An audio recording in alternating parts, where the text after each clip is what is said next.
Je me souviens que quand j'étais môme, j'étais une vraie machine à bouquiner.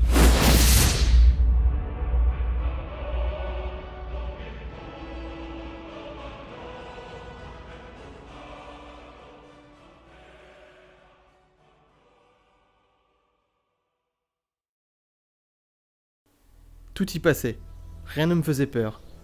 Du pavé de plus de 1000 pages aux histoires les plus tordues, j'engouffrais page sur page, aventure sur aventure, histoire sur histoire.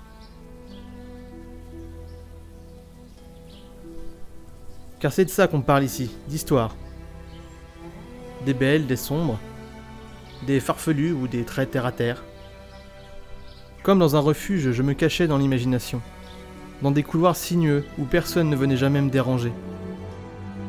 Dans un monde meilleur, plus coloré, plus drôle, plus passionnant. À l'époque, c'était tout ce que je demandais. D'être transporté ailleurs.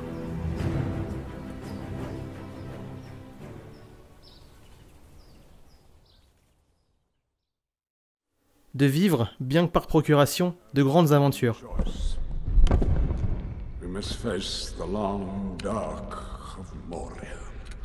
Peuplé de dragons sages, d'elfes grinçants, de monstres terribles et de personnages héros malgré eux.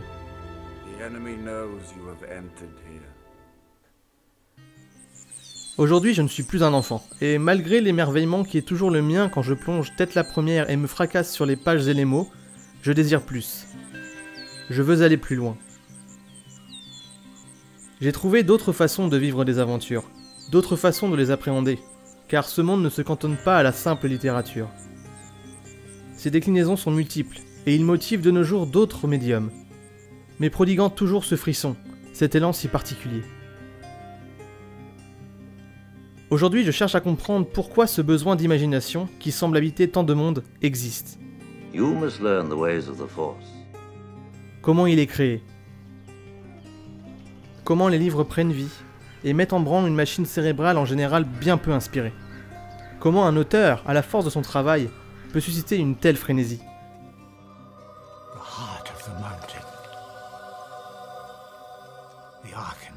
Et quelle importance revêt l'imagination pour les gens en général? Mais avant toute chose, qu'est-ce que c'est l'imaginaire? Ce qu'on peut dire de l'imaginaire déjà, c'est qu'il ne se cantonne pas à une seule et unique définition. Il est multiple, il est propre à chaque personne le conçoit à sa propre façon. Ce sont davantage les sentiers en fait qui mènent à lui qui sont plus communs et plus facilement définissables. On pourrait être mesquin et réducteur en avançant que l'imaginaire pouvait déjà se caractériser par les mythologies païennes comme la mythologie grecque, comme on la connaît plutôt bien, la mythologie nordique, et certains mythes donc aussi asiatiques comme le shintoïsme japonais. Donc ces mythologies et ces légendes populaires, elles ont pour ainsi dire façonné les fondamentales de la littérature de l'imaginaire, mais elles sont en rien responsables directement de sa création. A Balrog of Morgoth. Ce sont donc ces aspects surnaturels, magiques et dépaysants qui ont permis en fait à ce genre de naître à la base.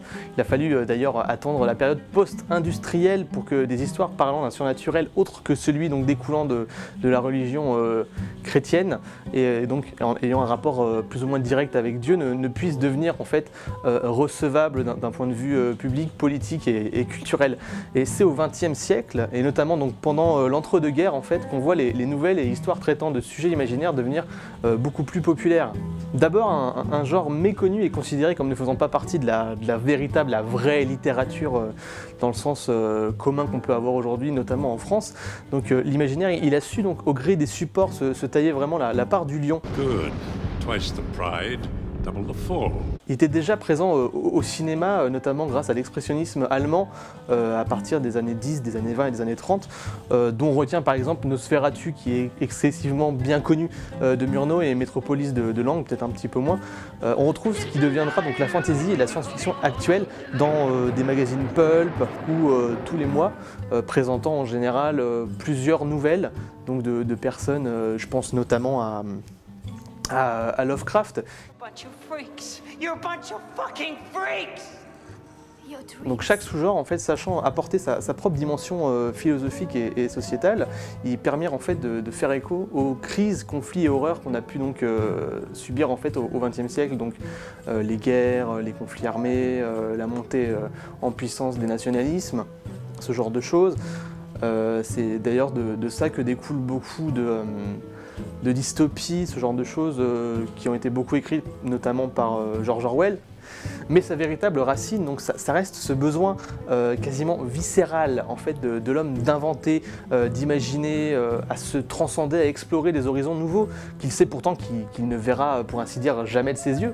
Mais cette vision-là, en fait, va le hanter pour toujours et avec en fait sa grandeur. C'est par l'imagination que l'homme a grandi, qu'il a su évoluer et qui continuera en fait de grandir dans le futur. Il semble qu'aujourd'hui, l'univers de l'imaginaire, et même de la lecture, soit devenu à la fois plus représenté et moins représenté. Un public de niche, amateur de gros barbares nordiques et barbus ainsi que de guerres sur fond de conflits galactiques, à la fois très visibles et pourtant cachés, s'adonne à la lecture de cette littérature qui fêtera bientôt son quasi-centenaire, bien que la date ou encore l'œuvre précurseur ne fasse pas consensus. Maintenant que le décor est dressé, il ne manque plus qu'à voir le personnage central. Les libraires connaissent l'aspect factuel, l'aspect financier et plutôt barbant, selon le gosse qui est en moi, de l'univers de la littérature de l'imaginaire. Les lecteurs, eux, connaissent l'histoire, l'ont vécu ou subi. Ils connaissent, croient-ils, l'univers, l'essence d'un univers qu'ils apprécient. Mais qui mieux que l'auteur peut connaître son univers? Le créateur a ça d'incroyable qu'il crée plus qu'une simple histoire. Intéressons-nous à un créateur qui a fait de l'imaginaire son fer de lance, à la veille de la sortie du tome 2 d'une nouvelle série de livres parlant d'un univers très mystérieux.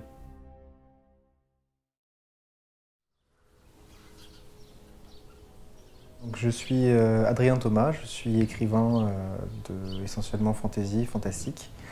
Je fais ça à part entière maintenant depuis quelques temps. Avant ça, j'ai travaillé dans des parcs zoologiques en tant que biologiste. Alors moi, j'ai fait des études de biologie et d'écologie qui m'ont appris beaucoup de choses sur les animaux, les écosystèmes, les comportements, etc. Qui a en partie conditionné la suite de mon travail. J'ai travaillé pendant un peu plus de 6 ans dans des parcs zoologiques. J'ai travaillé comme ramasseur d'œufs de crocodile, directeur de collection, assistant de collection. Enfin, j'ai fait beaucoup de transporteurs d'animaux. Enfin, j'ai eu pas mal de missions qui allaient de la pédagogie à la science pure et dure en passant par l'administratif. Ça a participé à me donner des inspirations pour l'écriture en fait. Que ce soit les reptiles, les animaux, les écosystèmes en général, ça m'a donné une conscience écologique, ça m'a donné une conscience animalière, ça m'a donné pas mal d'informations et pas mal d'inspiration. Et j'ai aussi pas mal entraîné mon écriture pendant ce travail-là, parce que j'ai dû rédiger un nombre hallucinant d'emails et de documents et d'animations, etc., qui ont fait que je me suis entraîné à l'écriture et ça m'a permis de faire les deux en parallèle, je pense. Quand j'étais enfant, j'inventais déjà plein d'histoires. J'adorais qu'on me lise des bouquins, j'ai appris à lire apparemment tout seul, je m'en souviens pas, mais apparemment je me suis débrouillé tout seul. Et quand je suis arrivé à la maternelle, mes instituts ont fait des grands yeux parce que pourquoi il lit déjà lui? J'ai rapidement commencé à raconter des histoires. Honnêtement, quand j'étais petit, je voulais plus être auteur de BD. J'ai fait un petit peu de dessin quand j'étais plus jeune, j'étais plus là-dessus. Puis en fait, plus le temps a passé, et plus je me suis rendu compte que ce qui me plaisait, c'était d'inventer des histoires et pas forcément les dessiner. Donc le premier bouquin que j'ai vraiment fini, que j'ai écrit du début à la fin, j'avais 14 ans, donc j'étais déjà bien parti sur l'idée d'écrire des histoires, on va dire. Alors pour présenter le Chant des épines, il s'agit de la préquelle de la Geste du 6e royaume, donc il se déroule à peu près 1000 ans avant le premier chapitre de la Geste, qui raconte globalement la fondation d'un des 6 royaumes du continent dans lequel se déroulent mes histoires. Donc le royaume d'Evondia, qui est le siège dans la Geste d'une monarchie qui est globalement bien installée, avec un ordre de paladins qui se frite parfois avec cette monarchie. Je raconte les origines de ce royaume, de cet ordre de paladins. Ça se déroule peu de temps après le fait que les humains aient définitivement gagné leur guerre contre les elfes qui les dominaient avant, qui étaient leurs maîtres. Là où se trouve à l'époque de l'Agesse, le royaume des Vondia, se trouvait 1000 ans avant ce qu'on appelait les Marches du Gel, un royaume nordique rempli de clans qui se battaient à peu près continuellement et qui n'étaient pas du tout disposés à s'unir. Et donc le Chant des Épines raconte comment plusieurs jeunes gens qui sont issus de différents clans plus ou moins puissants, ou pas du tout, ou l'un des personnages principaux est une jeune sorcière sauvage qui a grandi dans les bois, comment ces jeunes gens-là, sous l'impulsion de quelques maîtres et d'une jeune reine orpheline, vont s'allier pour essayer de tout mettre en œuvre pour créer un royaume uni, juste, sain, gouverné avec sagesse, enfin, ce qu'ils appelaient un peu comme un nom de code, le royaume rêvé, c'est-à-dire le royaume de leur rêve. Alors l'imaginaire, je l'ai découvert d'abord par hasard, parce qu'à l'occasion d'une brocante, ma mère m'avait acheté, je ne sais pas trop pourquoi, Bilbo le Hobbit. Je crois qu'il a dormi quelque chose comme 3 ans dans une bibliothèque, avant que je finisse par l'ouvrir comme ça, par hasard. Et en fait, je l'ai lu, au bout de 2 fois, je me suis éclaté. Et ensuite, j'ai toujours été un gros lecteur, mais pas forcément d'imaginaire quand j'étais plus petit. J'étais un gros lecteur de BD, de littérature d'aventure, littérature jeunesse, mais j'avais pas encore vraiment déclenché d'intérêt particulier pour l'imaginaire, pour la fantasy, pour le fantastique, etc. Et puis, à un moment, je devais avoir 13 ou 14 ans, et qu'il n'y avait plus rien à lire dans ma maison, et ma mère m'a inscrit à la bibliothèque du village où elle travaillait. Et j'y suis allé, et c'est là où j'ai emprunté pour la première fois des bouquins de fantasy, là aussi complètement par hasard, parce que les titres me semblaient intéressants. Et je pense que c'est là que j'ai complètement basculé dans la fantasy. Globalement, je considère que l'imagination, c'est quelque chose de fondamental, en fait, qui a façonné toute l'histoire humaine, en fait, parce que sans personne pour imaginer des nouvelles inventions, des nouvelles manières de produire de la nourriture, de nouvelles manières de se gouverner, des nouvelles œuvres d'art, etc. Sans personne imaginative, on serait encore à essayer de casser du mammouth habillé en peau, je pense. L'imagination, c'est ce qui nourrit le progrès et en même temps ce qui permet de retourner à des niveaux de rêverie et de magie qui sont à la fois opposés et en même temps très proches, je trouve. C'est une thématique que j'ai beaucoup aimé développer dans mes romans, c'est que l'imagination, globalement, sert aussi bien la magie que le progrès, l'industrie, que la nature, on réfléchit à tout en fait dans l'imagination, on passe très facilement d'un « et si » à « tiens, si je le faisais » ou à « pour l'instant c'est impossible, mais ce serait quand même vachement bien si ». Et l'imagination, ça peut nourrir aussi bien des histoires complètement folles et globalement que maintenant notre technologie à l'heure actuelle ne nous permettra peut-être jamais de voir. Et au contraire, donne des idées en disant tiens, si on pouvait le faire, comment on le ferait? Et ça peut mener à des véritables avancées. Il y a beaucoup de bouquins de science-fiction notamment qui ont inspiré des chercheurs qui ont ensuite accompli des découvertes impressionnantes. Donc l'imagination est un moteur général pour l'évolution de l'humanité, je pense. Oui, l'imagination, c'est quelque chose que je défends. Je considère que c'est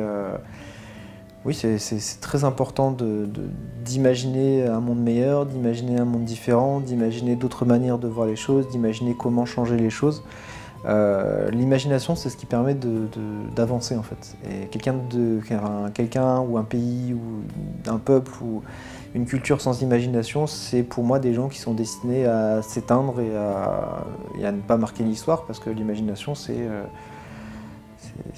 ça qui fait percuter l'humanité, qui lui fait passer des pas, qui lui fait passer des étapes et crever certains plafonds de verre, quoi. Donc je pense que aussi bien en littérature qu'en création, qu'en art ou en sciences, on a quand même des grands créateurs français.